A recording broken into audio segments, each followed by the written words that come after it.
Welcome to the Ethics CE Update webinar. My name is Joanna Truitt, Manager of Continuing Education Experience, and I'll be your host. My name is Matt Hughes, Continuing Education Audits and Reports Administrator, and I'll be assisting Joanna. The webinar today will be about 20 minutes. Before we get started, I do have one housekeeping note. We will hold questions until the end of the presentation, but as you think of one, go ahead and type it into the Q&A text box on the right-hand side of the screen. We'll address all questions at the end of the presentation. As promised, we wanted to ensure you had a current update on where we stand with Ethics CE for 2018. During this session, we will provide you with an update on course development and the deployment schedule, as well as review the requirements for self-study online delivery. The Ethics CE Workgroup met at the CFP board offices October 5th and 6th. This talented group of 6 subject matter experts worked on refining competencies related to the learning objectives, discussed delivery options, and created the core structure for the course. 5 learning objectives based on the proposed changes to the standards of professional conduct have been identified for the new course. Each was selected specifically to ensure that CFP professionals understand the changes and impact of the new standards when providing financial advice to a client.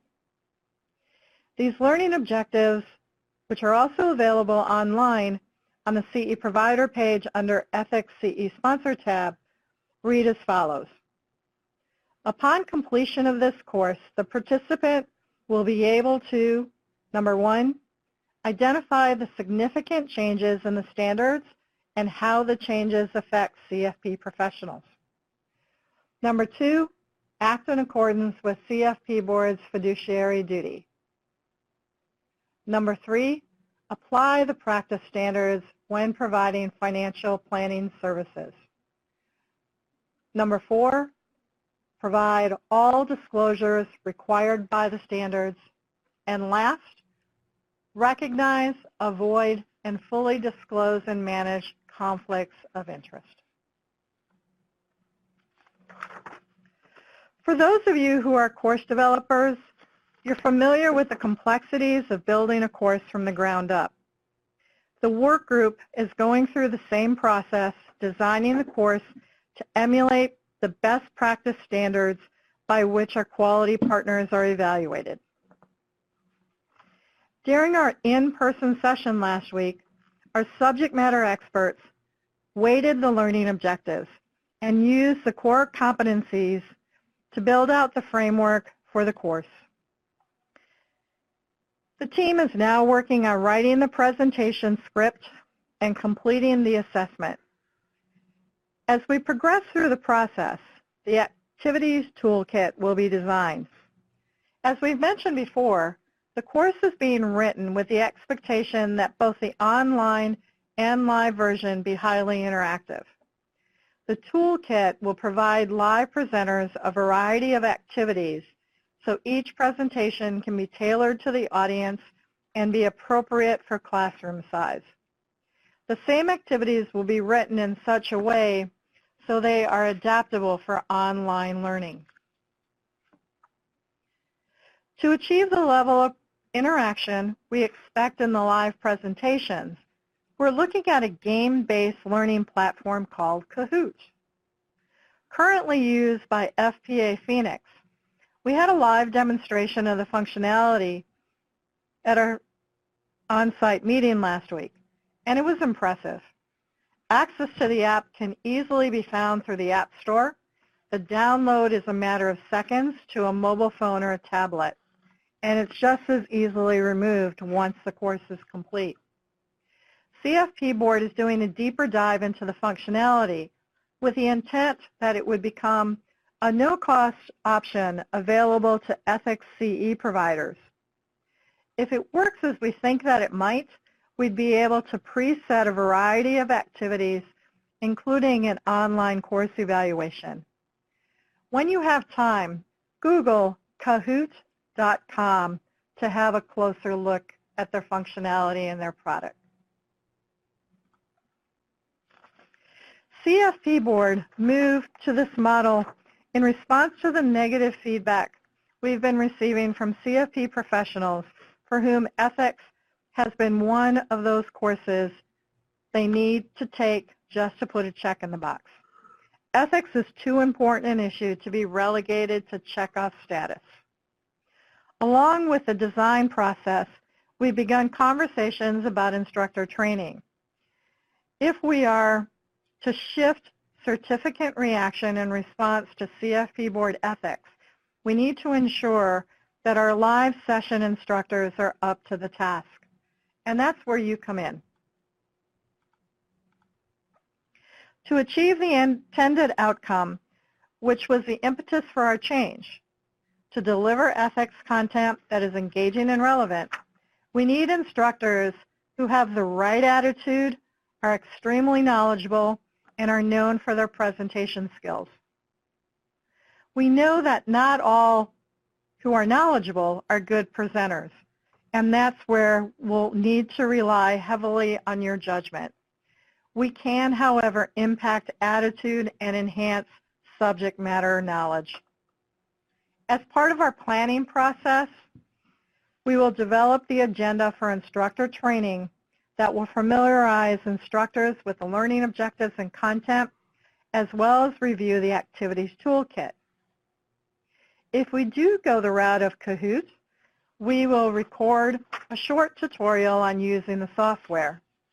As we get close to rollout and implementation, we will set a series of dates for live instructor webinars. While attendance to the live webinar will not be required, it will be highly recommended. As has been the past practice, instructors who miss a live presentation will be required to listen to the recorded version and complete an attestation that they've done so.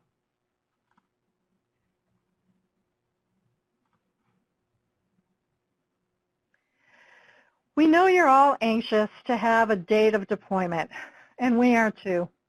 As we mentioned in our September newsletter and webinar, it will be decided at the November board meeting whether we will seek another round of comments or issue the final revised standards.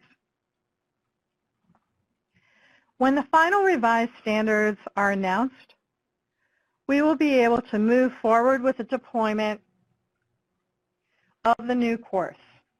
The deployment of the course is not dependent on the effective date for implementation of the new standards. Having said that, our goal is to finalize content by December 18th. We will provide a full update via email to all current CE providers and those expressing an interest by participation in these webinars. Regardless of the outcome, we will renew all current ethics courses through March 31st, extending the date as needed. We'll have a better understanding of where we stand after the November board meeting. We have received a number of questions about the change in the self-study method of delivery for Ethics CE. So I thought we'd take a few minutes to do a quick review of the requirements before moving on to answer any questions you might have.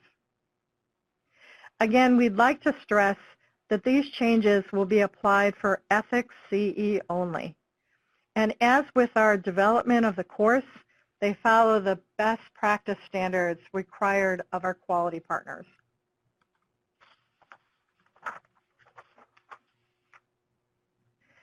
As we discussed previously, live presentations are those that are real-time between an instructor and participants. Self-study for Ethics CE is defined as an e-learning environment where there is real-time interaction with the content.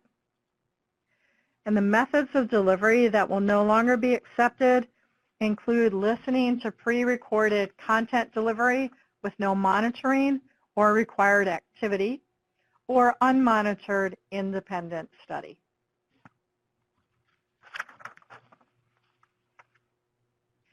Participants will be required to review all course material and successfully complete activities before moving to the final assessment. While the content can be offered in PDF format, these materials are considered supplementary. The course will still need to be completed online before access to the final assessment.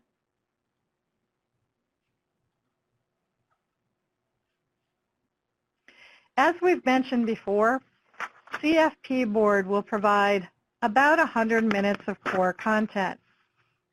We've heard from a number of sponsors that they would like to enhance the content with their own. In the live presentation setting, this is more easily achieved.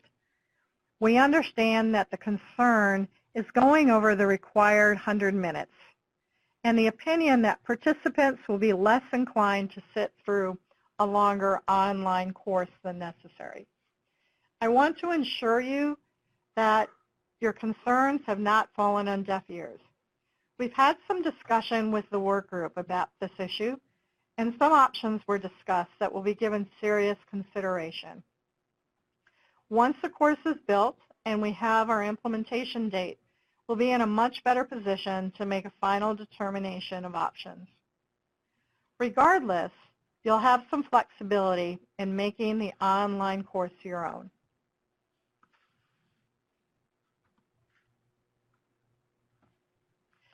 Just as a reminder, we've rolled back the number of required assessment questions from 40 to 20 and the passing score for ethics CE from 80% to 70%.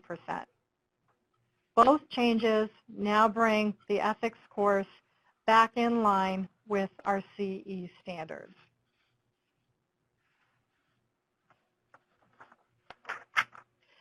Best practices dictate there be an evaluation at the end of each course to answer these questions. Was the content delivered as advertised? Were the learning objectives met? Will you be able to use what you've learned in your daily job? CFP board will be requesting a summary of these evaluations on a quarterly basis once the new course goes live. We will be using this data to gauge whether or not, collectively, we're meeting our objective of creating engaging and relevant content. Last, it is current practice that the certificate of completion be made available shortly after completion of the course. And of course, that certificate should include the program ID along with the completion date and the assessment score. And as always, attendance reporting will be completed within 14 days of course completion. So that concludes the formal part of our presentation. Now for your questions. So the first question we have is from Rachel Zeller, and it says, if instructors can modify the course to meet the needs of the individual class, can instructors also modify the course to differentiate from other ethics providers? Yes. So the way we'll do, particularly the live presentations, is that there'll be core content that's required for all ethics courses regardless of audience.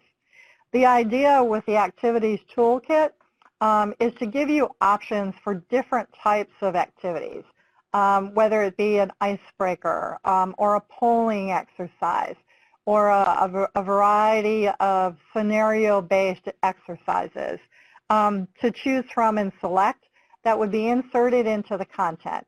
And again, this will allow for some customization of the courses from group to group. But the reality, though, is in live sessions, the real unique delivery is just that. It comes from the instructor by way of the delivery. Okay. So the next question will be from Frank Castillo, and it says, can you expand on your definition of self-study for this course? You mentioned that it cannot be pre-recorded. Will it be more like a webinar? And actually, our definition for self-study is that, in fact, it be an online course. We're really encouraging that the content be built on a learning management system and not be a webinar recording. So again, Frank, we can touch base with you offline to talk about the specifics, plus the information that I went over in the presentation is also available online. And again, we'll follow up individually, but also with a group to the link to that document. As it relates to, will it be more like a webinar? That really is up to the discretion of the CE sponsor and the course developer. So again, we anticipate that there'll be any number of ways that the content will be delivered online.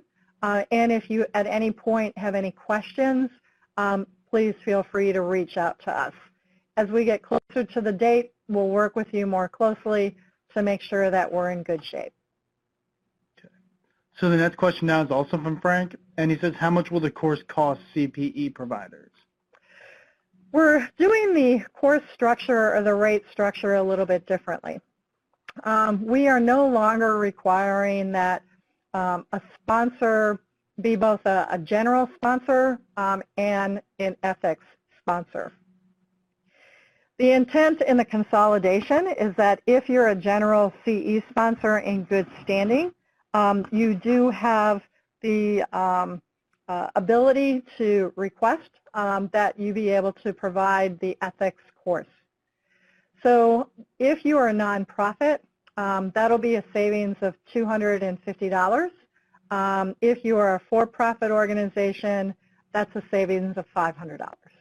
So again, 2 sponsorships are no longer required, only the general sponsorship.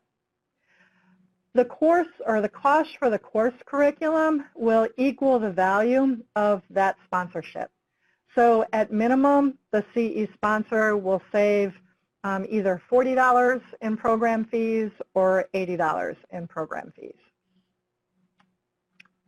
So the next question is from Elsa Clark, and she asks, can clients add their brand to their course? Absolutely. In fact, the core curriculum that we were able to develop on site last week has started out with a blank PowerPoint.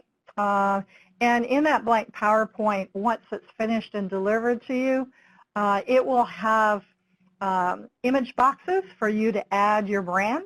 You can add it to a customized PowerPoint, not unlike what we use at CFP board. Again, we'll tell you in the instructor notes which elements are required and which are optional. But yes, you will be able to brand the course for your organization or company. So Ashley Lewis asks, will a presentation be provided to the sponsor to present and go through the training to be able to present this? Yes, Ashley, absolutely. So the idea is that when you determine that you'd like to offer an ethics program, you'll go online. We'll have instructions on how to do so on the website. They'll be very specific as to how you fill out each category in the program submission process. You'll tell us whether or not you'd like to offer a live or a self-study course. And depending upon that choice, we'll send you the correct materials and course package. So essentially, it's ethics in a box, if you will, where you'll have everything that you need to be able to deliver the course. For live courses, you'll need to identify the instructor, and just as you do currently, as part of that application for a live course, there is a field that will open up, and it will ask for the name of the individual who will be the instructor, as well as their CFP board number. Again, instructors will go through the same background check that they have previously. They'll need the 5 years of experience. None of that has changed. We will offer a series of live webinars for instructors. We will also have the main webinar recorded in case an instructor can't attend that webinar. The intent of those instructor webinars is just to make sure that once someone has the content in hand and has an opportunity to review it, that they're comfortable. And it'll also give them the opportunity to ask questions about the presenter narrative. So we'll go back to Ashley for our next question. Is there a way multiple employees in my company can take the course at one time? I do not want to create a course from scratch. How do I move forward to provide ethics training for those that have the CFP in my company? And Ashley, this process actually makes it so much easier for you to do so. We're creating the course curriculum for you, and like I mentioned earlier, we're providing you with all the materials that you need to deliver that course. So as many times as you need to deliver it to cover the CFPs in your office, totally up to you. As long as you have an instructor and their schedule is open, you're good to go.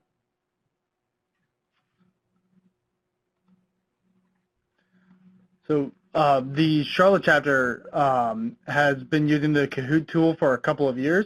It has greatly increased their participation and attention levels, and apparently it's easy to use as well.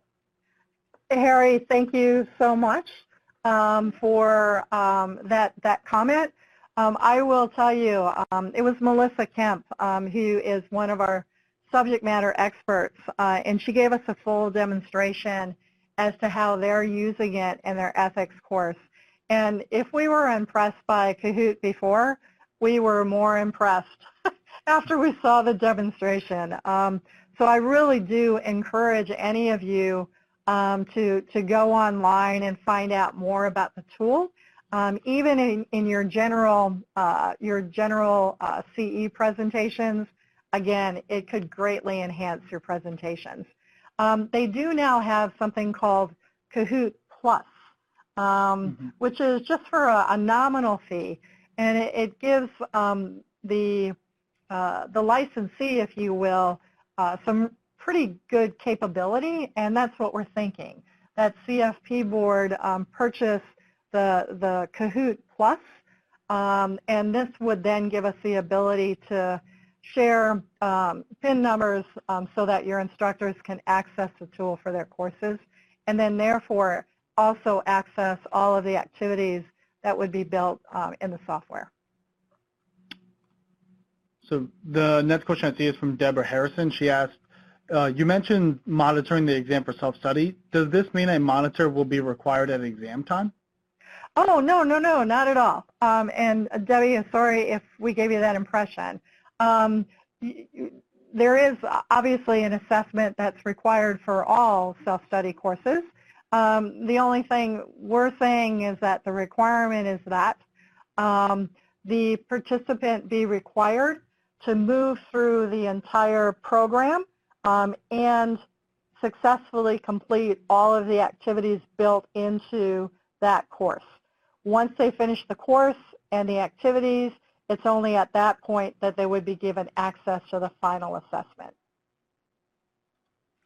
So the next question says, how will you track instructors that have completed the ethics training? Will there be anything specific needed for rostering? The way we've done it in the past, and actually I'll be honest with you, we're going to try to simplify it on our end. But in the past, sponsors have sent us emails just saying, you know, Joe Smith is going to be an ethics sponsor, or an ethics instructor rather, and then we looked up Joe's information. We send Joe's information up to professional standards, who performs a background check. Typically, Joe would send us an attestation that in fact they've participated in or listened to the recorded webinar. So our intent this time, like I said, is to make it a little easier so that when you actually do request the live program packet, you'll be able to put that information in online as part of your program request. We do understand that you'll be adding instructors or changing out instructors throughout the year, so we're going to come up with, again, a simplified online manner for you to do that as well. Destry Downing asked, will a recording of this webinar be provided in the coming days? Yep, absolutely. And what we'll do is we will send you a link when we send our thank you email along with an evaluation. But again, we'll send you a link to the webinar recording, and we'll send you some additional links as well. We have updated the ethics pages on the website, so the new learning objectives are there. And we have some details, I think, about the renewal process and whatnot. So again, as we get more information, we'll continue to update information on the website. So Ashley Lewis asked another question. She asked, is it possible for someone who does not have a CFP already, herself, for example, to become certified to teach an ethics course? I am in the Training and Development Associate at my company and would be interested in being able to personally lead the course. Ashley, it's been a long-standing policy that the individual leading the ethics discussion is a CFP with 5 years in good standing. What I will say is that if you could partner with a CFP, the CFP would be identified as an instructor affiliated with that course, and how you would choose to share those presentation responsibilities would be totally between the two of you. And Deborah Harrison asks, is the Kahoot app for only live presentations, or will it be incorporated for self-study? So far, we're looking at for live presentations. And in all honesty, like I said, we've got to do that deep dive.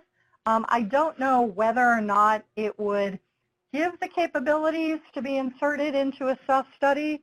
At this point, I don't think so. But like I said, for live presentations, it's a pretty powerful tool. Okay. Are there any other final questions anyone would like to ask? Well, if not, this, again, ends our presentation. We'd like to thank you very much for participating today. As I mentioned earlier, within the next few days, we'll be sending out a thank you email that'll have a link to an evaluation. And for those of you who've completed the evaluations for us before, again, we're very grateful for your feedback. Only takes about a minute or two to complete. But in that thank you email, we'll also include a couple links, not only to the page where you'll find the recording, but also to our other materials that we have as well. So again, thank you very much for participating. Looks like we went a little bit over our 20-minute time frame, but again, some great questions, and glad we were able to interact and share with you. So this formally ends the webinar for today.